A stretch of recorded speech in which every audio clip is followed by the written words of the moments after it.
গতকাল ছিল আমার নতুন টিউশনির প্রথম দিন, কিন্তু বড় ভাই সাবধান করে দিয়েছে ছাত্র নাকি অনেক টাউটবাজ, আমি যেন সেইভাবে পড়াই। তো আমি প্রথম দিন টিউশনিতে গেলাম, গিয়ে ছাত্রকে জিজ্ঞাসা করলাম তোমার নাম কি।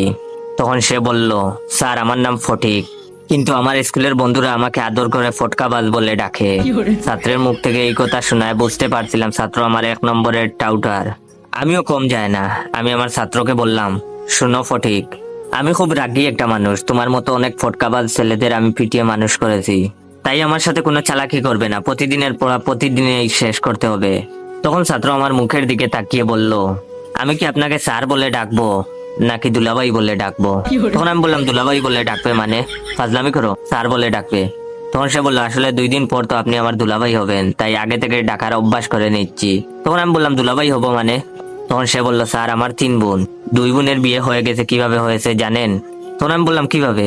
তখন সে বলল, স্যার আমাদের পরিবারের আর্থিক অবস্থা তেমন ভালো না, তাছাড়া বর্তমানে মেয়ে বিয়ে দেওয়া অনেক টাকার ব্যাপার। আমার আব্বু আম্মু খুব চালাক, তারা চালাকি করে ভার্সিটি পড়ুয়া ভালো একটা ছেলেকে আমাকে পড়ানোর জন্য নির্বাচিত করে। তারপর ওই স্যার যখন আমায় পড়াতে আসে, তখন তাকে আমার আব্বু আম্মু খুব আদর যত্ন করে।